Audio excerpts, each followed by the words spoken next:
Welcome to the Front Street Animal Shelter, located in the heart of downtown Sacramento, California. Every year, over 11,000 animals come through these doors. Dedicated staff and volunteers work hard to provide quality care to these animals. Each and every one has a unique story to tell, and there's always so much to learn. We'd like to explore and share some of the real-life experiences of both the animals and the humans that can be found here in A Shelter Life. Hi, my name's Don. And I'm Ellen. Welcome to Shelter Life. On tonight's episode, we have the honor of having an animal control officer by the name of Jace Huggins with us. Welcome, Jace. Thank you very much. So Jace, one of the questions I want to ask you is, how do you think the role of an animal control officer has changed over the years?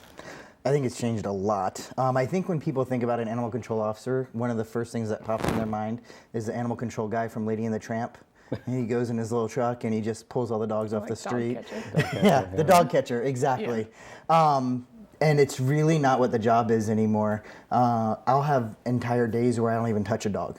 Animal control officers, obviously their main part of their job is still rabies control. That's been kind of a long-standing thing. It's how we handle it and deal with it that's a little bit different. We don't just pull any animal that might be aggressive, could be aggressive off the street, put them to sleep and be done with it. We still do bite reports and all of that stuff, but we do a lot of education out in the field nowadays. We talk to people about how to be better pet parents and about things like behavior, barking dogs, that kind of stuff. Along with that, we also pick up sick animals and transport them for immediate veterinary care, something that really didn't happen many, many years ago. We reunite animals in the field, so we look for microchips. We research the microchips out in the field. We can drive animals home without them ever even going into the shelter. And then we do provide emergency service help all over also. Perfect example would be the fire. We were just talking about that. We have animal control officers going up to help removing animals from disaster type situations too. So the job has evolved leaps and bounds. So if you actually encounter an animal in the field and it has a tag, and you have the microchip scanner, you can actually return that right then to the owner? Oh yeah. Yep, we can scan them for a microchip, make the phone call. Cell phones are great. Make the phone call, find out who the owner is, and literally the next step, just drive them back home. Is that standard practice, or is that just something that it's becoming more standard practice? Okay. I think more shelters are realizing the importance of how do we prevent the animals from going into the shelter in the first place? Right. You know, the shelter prevents a whole other set of challenges that I'm sure you've talked to people about. So if there's things that we can do that will just cut that out and get them back home, the owners might get a citation. There is a possibility, but that's still, leaps and bounds better than, if somebody doesn't have internet access or doesn't know where to go to find their pet, that dog may never be found, or that cat, if it happens to be an injured cat or something. So reuniting immediately in the field is a huge push that's, I think, being practiced by quite a few departments now.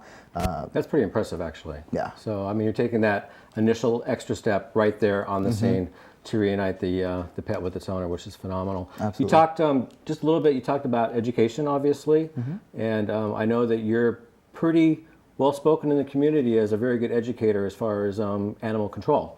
And I know you've done things at the pop-up dog park at the Midtown Farmers Market, things like that. What role do you think animal control officers play in educating the public on, let's just say, spay and neutering, and how important that is? I think a huge role, because in reality, if all the staff there at the shelter, the public has to come to them to get the information. They either have to seek them out on the internet or come down to the shelter. With us, we're out in the field. We're driving by the parks where people are out there playing with their animals. We're going to people's houses dealing with complaints and stuff. So we're able to get to areas that maybe the information wouldn't get to in other ways. So we are really a first line of defense and trying to help with pet overpopulation. Anytime we go to a house, we always check for licensing. Okay. It is mandated in pretty much any jurisdiction you live in that your pet be licensed. Part of that is for rabies control. And also 50% of those licensing fees, a lot of people don't realize, actually go to low-cost spay-neuter programs.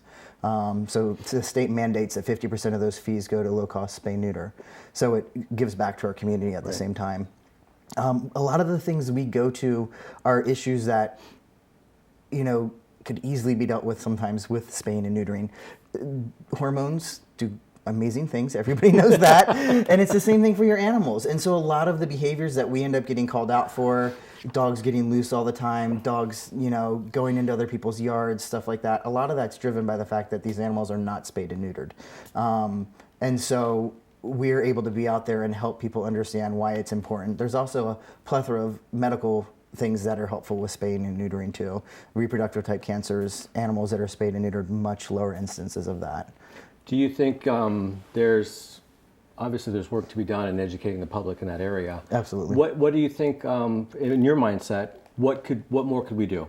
I mean, is there something that we should be doing, like a quarterly gathering in the park to educate these people? Shows like this, obviously, to try and get the word out. Yeah. But what do you think? What's your gut telling you we need to do? It has to be a little bit more grassroots than that, because a lot of when I get into different areas where I realize that there's a large grouping of people that don't understand, don't have the knowledge or the resources available to them, the only way they find out is when you actually go to them. Okay. They either don't have transportation, they don't have enough money to go out and do the things that need to be done, so they don't ever even start looking up what needs to be done. So finding ways for us to go out and be able to provide those services on a more mobile basis, I think would be a huge thing. Going into hotspots, any jurisdiction knows they have hotspots. For us here in Sacramento, Del Paso Heights is a big one. I could be misquoting this, but I believe 60% of our calls, or 50% of our calls, something like that, are located in the Del Paso Heights area. So that tells us that we need to get out there more. We need to work with the public more. We need to educate more out there, and finding ways to do that on a mobile basis beyond just the ACOs, because we have 100 pending calls at any given time that we're still trying to respond to. So finding ways to get people out there that aren't also trying to respond to those calls and start educating people is a huge thing. How many ACOs do we have? Right now, the city has 7. We are in the process of hiring. Measure U, I believe, gave us 1 or 2 more positions. So that's 7 officers for 365 days a year. We do handle calls 24 hours. We're on call. We rotate every 7 weeks on call for a week between 10 p.m. and 8 a.m. So it's a lot. And the calls come in. Everybody knows 311. Everybody knows that number. They do. Yeah. Is there any calls that you guys get a lot that you think could be avoided if the public had more information about Absolutely. the issues? A lot of nuisance type calls, barking, dogs getting loose, dogs being destructive, dogs behaving poorly when they get loose. We don't deal with cats as much because they're considered free roaming by the city, so there's not as much of the control type aspect of them. But for dogs, a lot of what we see is behaviors that are related to not being properly socialized, not being spayed and neutered, not getting their basic obedience classes. And so it's figuring out a way to teach people how to do all of this. I think a lot of people are like, well, dogs are pack animals. Everybody knows that. But reality isn't. There's a lot of things that factor into that. There's different belief systems. There's different upbringings. Somebody who's only ever had family members that had outdoor dogs, they get their first dog. The first thing they do is they put it outside. That's all they know. And they don't know that there's more information to be had on the topic. So we have to find ways to get that information out. Like I said, out to the people who aren't going to actively seek it. I think the public educational aspect, the ACTs have even said it as well. There's so much out there for the community via Front Street and other sources, but a lot of them just don't know that. And I got to go back to that pop-up dog park at the farmer's market, because what an ingenious idea. I mean, because these people actually bring their dogs, and there's a little dog park that they can actually play in. And did you foster that? I mean, was that your idea, or did you just kind of happily volunteer to do it? I just happily volunteered to do it. Yeah. I was microchipping that day. Actually, we were giving out, I want to say they were free microchips. I believe we had a grant at that time to give out free microchips also at the same time. So even people who weren't utilizing the pop-up dog park. Right. But it's a great chance for people to understand. And we have dog parks around Sacramento. They're a contained area where dogs are legally allowed to be off leash, so the ACOs are never there. So there's never anybody there providing information. But that's a good start. The reality is, and this is kind of one of the things that I've been learning as I've been doing this job, is that one of the reasons I typically don't give tickets to people for, say, a loose dog if they're out at the park is because I don't want to punish people who are trying to do the right thing. I want to teach them how to do it legally. And a lot of times when you find places like dog parks, that's a different group of people. You know, Right. they're the people that are taking their dogs out to exercise them. They have grown up, or they have instilled in them this belief that this is what it should be happening with their dog. There's other people who don't. And those are the people that we tend to need to be able to get access to more often and get more education out to. Because again, those are the areas where we end up having our hot spots, is areas where people don't have internet access. You know, Oak Park is a big one. I know it's probably been mentioned Right. previously. Del Paso Heights. And Oak Park is my favorite place to work. I love working in Oak Park. I love driving around. I stop by people's houses if I see they have animals. I always have dog food on my truck in case they're running low on dog food and they can't make it out to Titanic's pantry because they don't have transportation.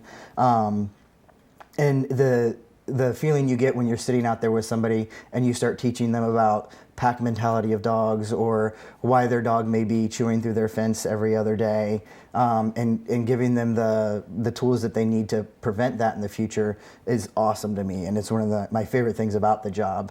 I just don't have enough time to do it on a Right. regular Do you, basis. do you want to talk a little bit more about that? Like, give us an example of why a dog might be chewing through a fence. A lot of times it's boredom. A huge portion of it is boredom. They are pack dogs. They like being with their family. So pretty much anytime if you have a solo dog outside, it's going to get into trouble. Those dogs are the dogs that end up being tied up, and that's also illegal. It's actually a misdemeanor if you have them on what's called a fixed point tether. So those dogs are the dogs that end up being the problem children. And then what happens is it's a whole cycle. Because they're bad, nobody wants to deal with them. So they stick them outside, they don't do anything with them, and then they get worse. You know, and then they get to the point where they can't deal with the dog, and the next thing you know, the ACTs are taking it in and processing it at the shelter as a surrender or as a stray somebody happened to find because nobody wanted to deal with it and they set it loose. Right. It's a cycle, and we have to figure out how to break that, because I guarantee that household 6 months later is going to have a friend that's dog just had puppies, and they're going to take one home. It's gonna Guarantee happen all it, over again. you know, and that's where we have to be able to get in and start preventing that to help decrease pet population and increase the education. So what's your favorite aspect of your job? I mean, I'm kind of getting it right here. I really am. Yeah. But what is the favorite aspect of your job? Education is Absolutely. a huge thing for me. I love reuniting animals when I'm able to take a dog home. I have to be mean in the beginning, you know. I always have to be, you know, mean officer for a second. But there's, you know, when you see the dogs get all wiggle butt and they're running up to mom and dad, and it really is a good feeling. And knowing that they had to tolerate my driving for a little while probably, but other than that, they didn't have to go to the shelter. They didn't have to be in that situation. That's a huge thing. And educating. I had a perfect example is a gal that was on disability, had a lot of restrictions, no transportation. She had too many dogs. They were all outdoor dogs. I went back to her house about 20 times total. At the end of it, she never once got a ticket. At the end of it, she had one dog who was neutered and microchipped and licensed. We were good. She understood what her limits were. She understood, you know, why we had to make the changes we did. But it was all just based on education and talking to her, you know, treating her respectfully and just helping her get through the process of realizing that this one dog, neutered and healthy, was what was best for her and her situation. And when I can do that, that's, you know, that's over the moon. Like, that makes me feel really good. Makes your day. Yeah, absolutely. So, are you one of the people who reintroduces feral cats? I after they've am been not. You're I not? pick them up Okay. occasionally. Right. Officers don't do a lot with cats, like I said, because they're considered free roaming. Okay. But I don't do a lot with the TNR program except for education, because we do get a lot of times people will call and they'll be complaining about the number of cats. And so I'll let them know about sackferals.org or the spay neuter line, and then help them get started on trapping and turning them into the shelter. But I don't do the releasing part. So do you know a little bit more about what the shelter does with the feral cats? So basically what happens is the cats are brought in either by a volunteer trapper, or sometimes people trap off of their own property and bring them into us. They're slated for surgery. They're tested for feline leukemia and FIV, both of which are contagious diseases that we wouldn't want to reintroduce into the population. Vaccinated, spayed, neutered. They get a little, what's called a tipping of their ear, and that is so that professionals can easily identify that they're a feral cat that has been spayed or neutered already. And then once they're recuperated from surgery, another group of volunteers comes and they get re-released into the same area. So usually there's colonies. Most people know, if you go by Miller Park or anything in Sacramento, you'll see the big feral colony setups. So you're in the field most of the time, obviously, right? yeah, 85% of the day. So pick one story. There must be one story of all the time you've been working out in the field that really sticks in your mind. And it can hopefully be a positive story, but if it's more of an educational story, that's fine too. But there must be something you want to tell us. There's so many stories. You know, I always have, like, my standard is my Nemo Parvo Dog one. But I think right now what's really standing out is the fact that every day this week we've got 2 to 3 officers going out to help with the King Fire. Seeing the community come together, all the different jurisdictions working together, counties out there, cities out there. And, you know, we're city ACOs. We're used to dogs and cats and city streets and grids, and, you know, going out into the wilderness and being able to make sure animals are okay, reunite animals with their pets, and being able to be a part of that, I think, is a huge thing. And it kind of speaks to the type of group that animal control officers and animal shelters are, always there to help each other out and make sure that we can do everything we can to provide the best for whatever animals need it. So I think it's very apparent that you kind of live the Front Street motto.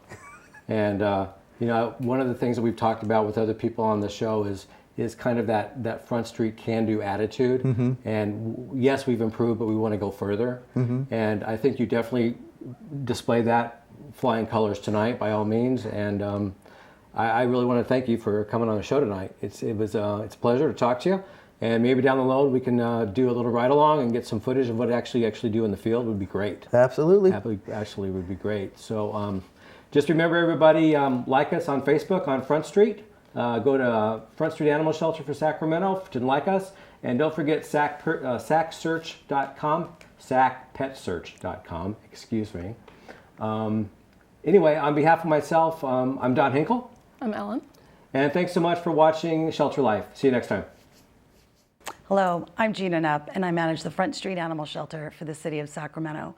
Our staff and volunteers are incredibly proud of the work we do for the lost, stray, abandoned, neglected, and surrendered animals that come into our care. And we've made great strides on Front Street, but we also realize that there is still more work to be done. With the help and support of people just like you, we know we will ultimately achieve our goal, which is saving more lives.